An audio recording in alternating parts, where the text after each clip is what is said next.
Welcome to this edition of the SKNIS Week in Review, a roundup of the highlights of government-related activities and programs that have taken place over the past week.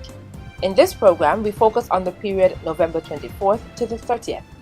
Coming up, Project Viola program hits 20th anniversary, police officers recognized for long service and good conduct, first-time homeowners to receive duty-free concessions, and Cabinet agrees to pay a Christmas bonus. These and more ahead. Thank you for joining. My name is Jacqueline Bryan.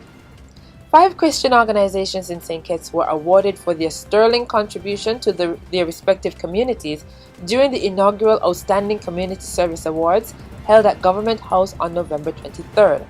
Awards were presented to the Apostolic Faith Mission for their Sanitation Workers Appreciation Ministry, the St. Kitts Nevis Salvation Army, the St. Christopher Outreach Center, which is a joint venture between the St. Kitts Christian Council and the business community, the Pathfinder Club of the Seventh-day Adventist Church, and Dominion Radio of the Calvary Baptist Tabernacle. Senior Minister and Minister with responsibility for ecclesiastical affairs, the Honorable Vance Amry, said that the government, through his ministry, deemed it necessary to engage in such an important awards ceremony to celebrate the work of the church. We have to celebrate you because you have done and continue to do something for others. You have chosen to serve others, and in so doing, you have made a difference. Whether it be helping to provide for the hungry, making sure youth in the community are helped in proper manners, helping to reduce crime and violence, you have been there seeking to make a difference. Senior Minister and Minister with responsibility for ecclesiastical affairs, the Honorable Vance Amry. 62 police officers were awarded for their long service and good conduct in the Royal St. Christopher and Nevis Police Force at a ceremony held at Government House on November 25th. The ongoing initiative is part of the High Command of the Police Force's thrust to recognize officers for their hard work and dedication. Officers were given a medal if they had served for 18 years or more with an impeccable record of adhering to the rules and regulations of the organization. Commissioner of Police Ian Quealy described the officers as having served with distinction and pride in a job that not everyone was cut out for. You would also agree that an organization such as the police force, one centered on sacrifice, service, and discipline, must find ways, tangible and intangible, to reward the officers who have aligned themselves with its goals and objectives. This, I must submit, is one tangible way in which we reward them. I want to also assure you that your service and sacrifices have not been forgotten and have been very much appreciated and have not also gone unnoticed. Commissioner of Police Ian Quealy. The Department of Gender Affairs in St. Kitts is celebrating 20 years of the founding of the Project Viola Capacity Building Program. This noteworthy program was designed to support teen mothers by assisting them with their career development and advancement in society. Kiziana Liebert is a graduate of the program. She credited it for helping her navigate successfully through her pregnancy and motherhood while she was a teenager. Ms. Liebert is now a trained teacher. She gave her testimony on the success of the program on the government's weekly program, Working for You, on November 29th. Director of the Department of Gender Affairs, Celia Christopher, said that what private and public entities in St. Kitts and Nevis have done for teenage mothers is now considered a model of best practice across the region. What has been done is that teen mothers are expected to complete their education. The goal is to ensure that they complete their secondary education and are able to go on to tertiary education. So when a girl gets pregnant, because of the cabinet decision, policy decision, she goes back to school, and the Department of Gender Affairs comes into play with providing support in the form of social assistance, childcare, and whatever is needed to complete that education. Director of the Department of Gender Affairs, Celia Christopher. The government of St. Kitts and Nevis launched an enhanced country poverty assessment project that will seek to determine the extent, severity, and causes of poverty in the Federation. The aim, once completed, is to develop policies and programs to improve the quality of life overall. The project, which was launched during a ceremony at the St. Kitts Marriott Resort, is being carried out in collaboration with the Caribbean Development Bank, the Organization of Eastern Caribbean States, the United Nations Development Programme, and the World Bank. Permanent Secretary in the Ministry of Sustainable Development, Beverly Harris, noted that this is the third country poverty assessment being carried out in St. Kitts and Nevis, with the last one coming in 2007 to 2008. Social analyst at the Caribbean Development Bank, Ms. Anne-Marie Chandler, stated that data collected through this project would be critically important for making evidence-based policy decisions in the Federation.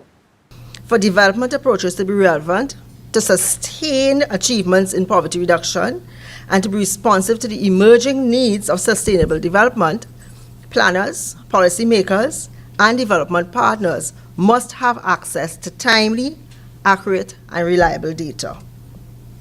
That being said, the bank is very pleased to partner with the government of St. Kitts and Nevis and the Organization of Eastern Caribbean States to support the country in undertaking its third country poverty assessment.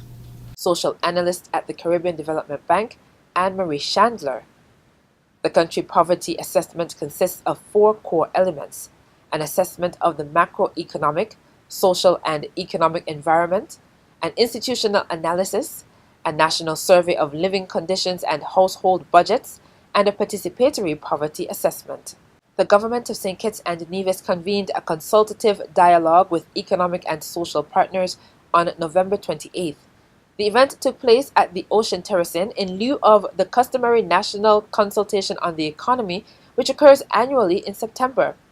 However, this norm was hampered by an active Atlantic hurricane season this year.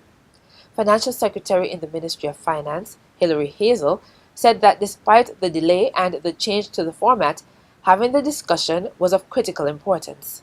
We intended earlier in the year, during the month of September, to do our usual consultation.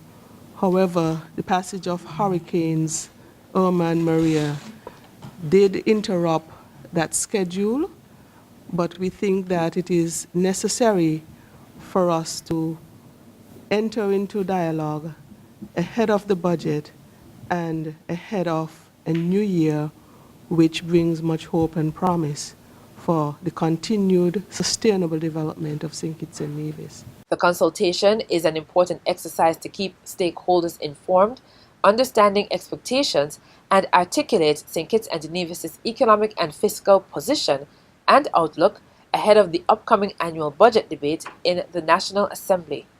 Budget Day in St. Kitts and Nevis is slated for December 6th. Prime Minister and Minister of Finance, Dr. the Honorable Timothy Harris, announced that first-time home owners will be given duty-free concessions on building materials. This is in addition to those persons who had already been promised duty-free concessions on building materials if their homes had been damaged during the passage of Hurricanes Irma and Maria. The National Housing Corporation Housing Program will be given new pace and life in 2018, which means more housing solutions. We also expect to see expanded activity in our first-time homeowners assistance program. This is a program by which the government accords concessions to homeowners building for the first time and materials value up to $400,000.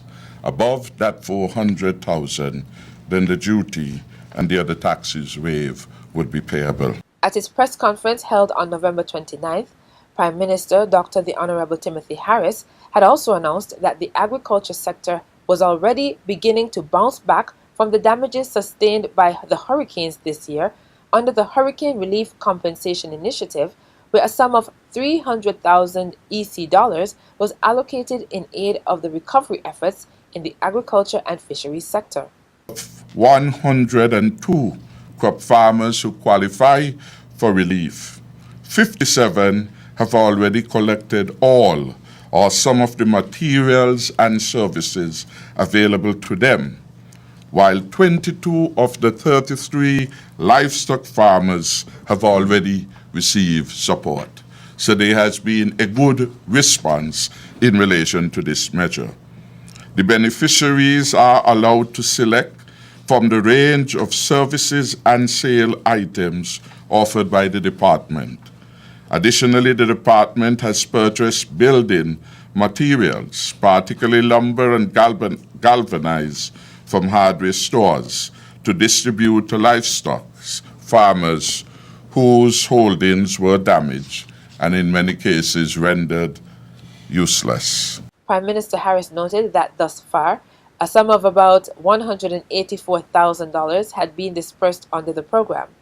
Approximately $34,000 went into road restoration, while about $75,000 and $74,000 respectively were allocated to buying hardware material and securing services from the Department of Agriculture.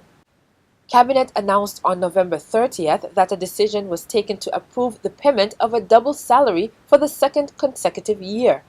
The announcement was made by the Prime Minister's press secretary, Valencia Grant, who said that Cabinet had deliberated at length over the matter. The bonus will be paid to all civil servants of the Federation and Nevis Island Administration, pensioners, government auxiliary employees, also known as GAEs, Skills Training and Empowerment Program employees, also known as STEP employees, and workers at all statutory corporations. Cabinet took account of the many challenges still being experienced by several households post-Hurricanes Irma and Maria, and of the government's continuing efforts to bring relief to persons. The fiscal performance of the federal government was also taken into consideration. Up to September of this year, the fiscal accounts reflected a surplus on the recurrent account, the overall account, and the primary account. All economic indicators also point to robust growth for 2018. Several capital projects are expected to come on stream, and various private developments are anticipated. Press Secretary to the Prime Minister, Valencia Grant. And that concludes this week's Week in Review. Thank you so much for joining. My name is Jacqueline Bryan. Take care.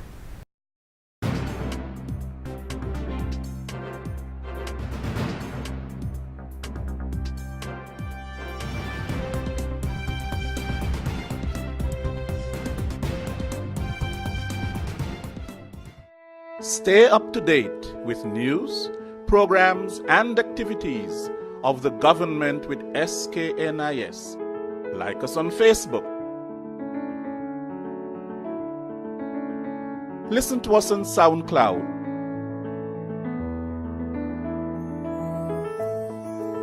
Follow us on Twitter.